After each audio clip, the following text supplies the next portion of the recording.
I'm a registered nurse. And my brother's girlfriend decided that the Airbnb I'd spent 4 months planning and fully paid for was actually her personal vacation home to redecorate as she pleased, with me sleeping on an air mattress in the basement.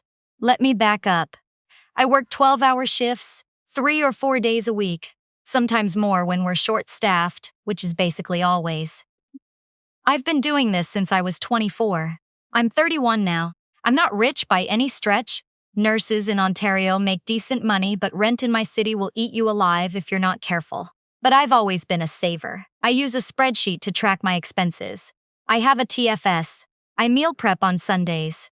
My coworkers tease me about it, but I don't care. Being careful with money has always been the thing that made me feel like I had some control over my life, because growing up, there wasn't much else I could control. My family is complicated. My parents divorced when I was 12. My brother was 8. My mom remarried a few years later. My brother and I stayed with her. The new household had a different energy. One where my brother was babied, and I was expected to be the responsible one. Because I was older, because I was a girl, because that's just how it was. I spent most of my teenage years invisible in my own home, and most of my 20s trying to fix that by being useful. By being the one who organized things, the one who showed up, the one who said yes. Last year, around February, I had an idea. It was my mom's 60th birthday in August. A big one. I wanted to do something meaningful, something that would bring the family together in a way that felt real. My brother had been living with his girlfriend for about 8 months at that point. I'd only met her a handful of times. And I thought, okay, this is a chance to actually bond as a family. All of us, together. I started looking at properties in Prince Edward County. If you've never been, it's about 2 hours east of Toronto, right on Lake Ontario. Wineries, beaches, farm-to-table restaurants, lavender fields. It's genuinely beautiful, and it's the kind of place where you can rent a big farmhouse with enough bedrooms for everyone and just breathe for a few days. I found a property that could sleep 6 comfortably.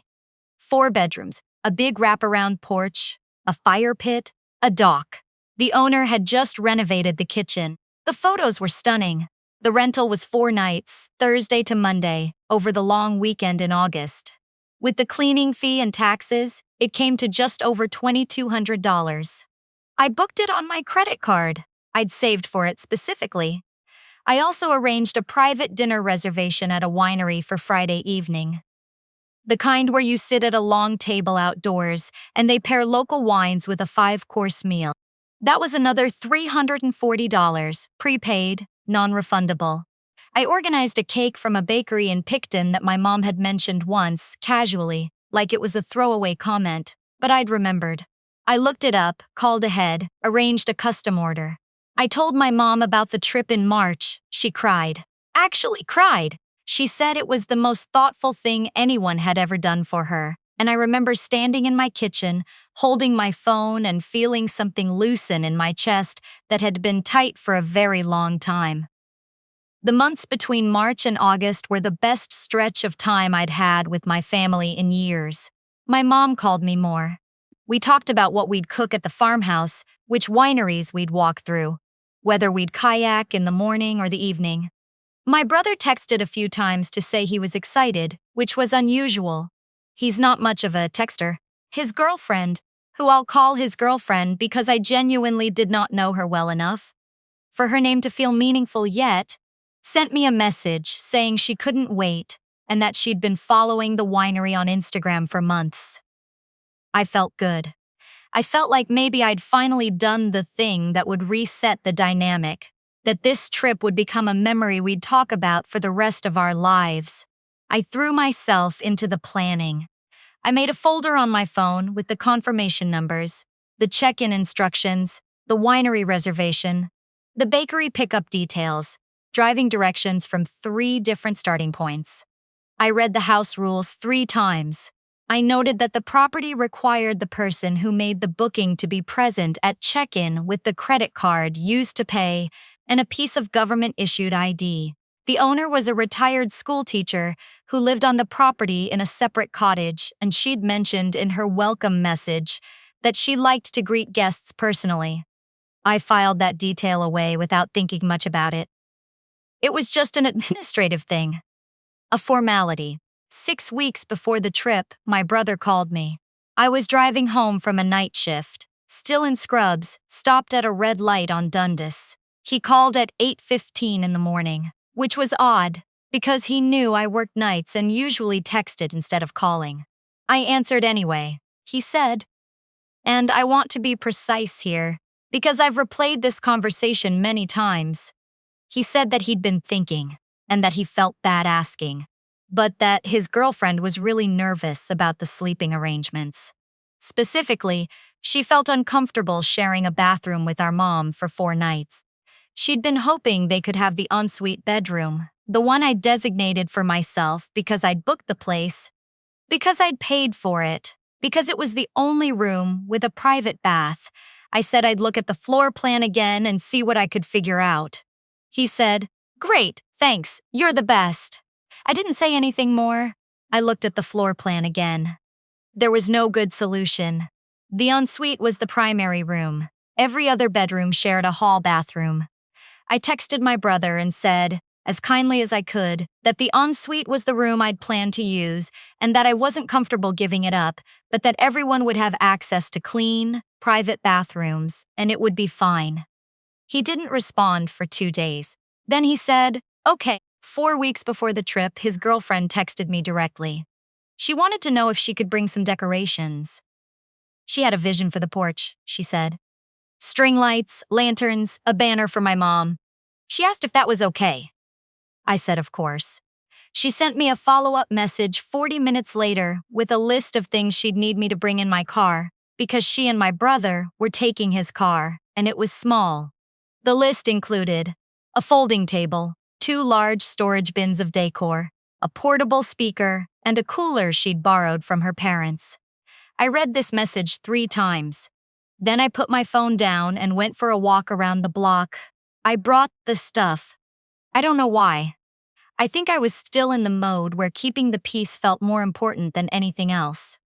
The mode that took me a long time to recognize as something I'd been trained into rather than something I'd chosen. 2 weeks before the trip, my brother called again. This time my mom was on the line too, which I only realized when I heard her voice chime in after he'd said hello. They said they'd been talking. They thought it might be nice to invite his girlfriend's younger sister. She was going through a hard time, a recent breakup, and she needed change of scenery. There was technically a fold-out sofa in the living room. She could sleep there. I said the property had a maximum occupancy of 6 people, and we were already at 6. My mom said she was sure it would be fine for just a few days. I said the owner lived on the property and had specifically stated the occupancy rules in the welcome message. I wasn't willing to risk the reservation over it. There was a pause. Then my brother said, in the voice he uses when he's trying to sound reasonable, that maybe I was being a little rigid about this. I said I was being careful with a reservation I'd paid $2,200 for. My mom said, I'm sure she didn't mean anything by it, she just thought it would be nice. I ended the call politely. I made dinner. I did the dishes. I went to bed. 10 days before the trip, my brother texted me. He said his girlfriend was upset about the bathroom situation and had been crying about it and that he felt terrible. He asked again if we could rearrange the rooms. He suggested that I take the smallest bedroom, since I'd be alone and he and his girlfriend needed the space. I stared at that message for a long time. Then I typed back, I booked this trip. I planned this trip. I paid for this trip. The room assignments are staying as they are. He called me 20 minutes later. His girlfriend was in the background. He said I was being selfish. He said the trip was supposed to be about family and I was making it about me. He said his girlfriend cried every time she thought about it. I said that I was sorry she was upset, but that nothing was changing. He said, fine, then maybe she won't come. I said, okay. He hung up. My mom called that evening. She said she'd spoken to my brother and that she understood things were tense, but she wanted me to think about how this looked from the outside. She said his girlfriend was going to be part of our family eventually, and that I needed to start treating her like it. She said the bathroom thing was such a small thing to dig in on. She asked me why I always had to be so difficult. I said I would think about it. I hung up. I sat on my kitchen floor, back against the cabinet under the sink, and I looked at the confirmation email on my phone. The one with my name on it. The one with my credit card number on it. The one that said, in plain text, that I had to be present at check-in with my ID. And something shifted. Not dramatically. Not a crack of lightning. More like a door closing very quietly in a part of me that had been propped open for years. I called the property owner the next morning. She was lovely. I explained that my plans had changed and asked about the cancellation policy. She said because it was within the 14-day window, I would lose 50%. I'd lose $1,100. I thought about that for a moment. Then I said, actually, before I cancel, I want to understand the check-in process. She walked me through it again. The credit card holder had to be present. She kept a copy of the ID. She'd had issues in the past with guests booking for large groups that weren't supposed to be there, so she was careful. I thanked her. I said I'd be in touch. I spent the next 2 days making some phone calls of my own, not to my family. To 2 women I worked with, my closest friends in the city, both of them nurses. Both of them the kind of people who respond to a crisis with practical questions and dark humor and genuine loyalty. I explained the situation. I asked if they wanted to come to Prince Edward County for a long weekend. They both said yes before I finished the sentence. I did not cancel the reservation. I did not tell to my family that I'd spoken to the owner. I did not mention the check-in policy. I texted my brother and said I'd thought about it and that I hoped everyone could just enjoy the trip and we'd figure out the rooms when we got there. He said, "Great. Thanks for being flexible."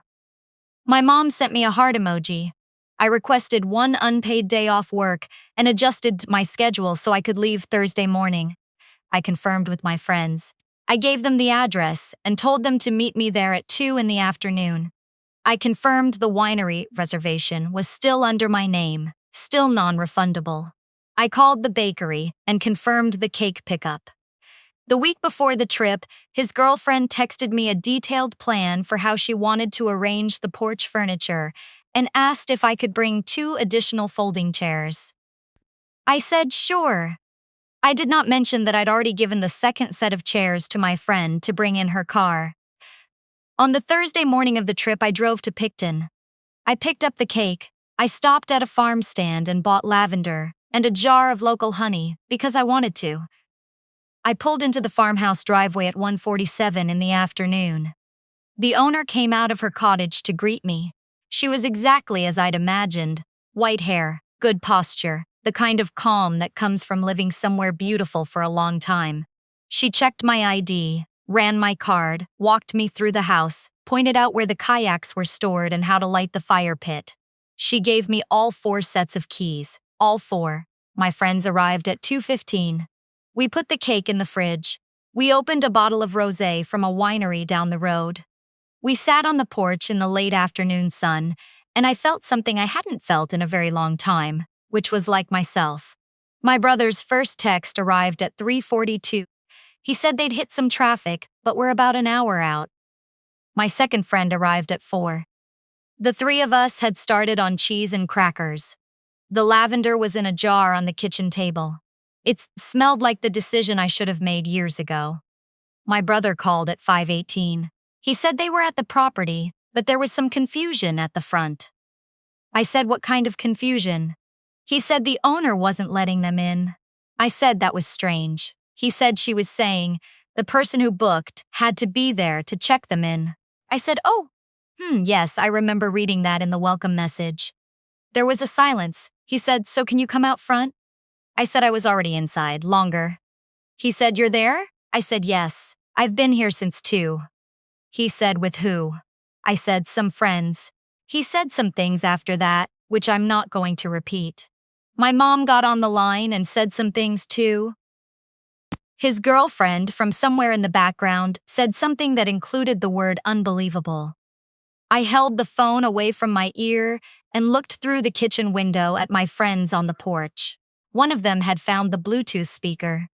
The other was refilling her glass. I said, very calmly, that the property had 4 bedrooms and that my friends and I were using 3 of them. There was one room remaining, the smallest one with the hall bathroom, and my family was welcome to sort out who stayed and who found alternate accommodation for the weekend. I said the winery dinner on Friday evening was reserved under my name for 3 people, and that reservation was full. I said the birthday celebration for my mom was still happening Saturday afternoon on the porch, and she was welcome to come for that. Then I said I was going to go enjoy the evening, and I'd see them Saturday. I hung up. My mom called 6 more times that night. My brother sent 11 texts. His girlfriend sent 2, both of which were very long and contained the phrase, "You planned this," which was true. I had planned it. I'd been planning things for this family my entire life. At some point around 9 o'clock, sitting at the fire pit with a glass of wine, watching the sky go dark over the water, my friend said quietly that she hoped I knew I hadn't done anything wrong. I said I knew. I think I was starting to actually believe it. My mom came on Saturday. She came alone, without my brother or his girlfriend. And I don't know what happened between Thursday and Saturday, and she didn't explain and I didn't ask. We sat on the porch. We had the cake. The bakery had written her name on it in buttercream. She looked at it for a long time before she cut it. She said, "You went to a lot of trouble," I said. "You're worth it." She didn't say anything about Thursday. Neither did I. We ate cake and watched the lake, and one of my friends who'd never met my mom before made her laugh 3 times in an hour, which felt like something. I don't know what my relationship with my brother looks like from here. He hasn't reached out since Thursday. His girlfriend hasn't either. My mom calls more than she used to, which might mean something and might not. What I know is that I came home Monday evening with a sunburn on my shoulders and 2 jars of local honey and a feeling in my chest I didn't have words for right away. It took me a few days to identify it. It was just mine. The weekend had been just mine, planned by me, paid for by me, enjoyed by me on my terms. And nobody had been able to take that. I've been a nurse for 7 years. I've spent those years taking care of people who couldn't take care of themselves, and I'm genuinely proud of that. But somewhere in the middle of all that taking care, I forgot that I was allowed to do the same for myself, that showing up for yourself isn't selfishness, that a room with a private bathroom isn't something you apologize for when you're the one who paid for it. I closed my planner on Tuesday morning and made a new folder on my phone. Not for family logistics. For next year, I'm thinking the Okanagan. Maybe just me. Maybe just my friends. I haven't decided yet, but for the first time in a long time, the decision is entirely mine to make.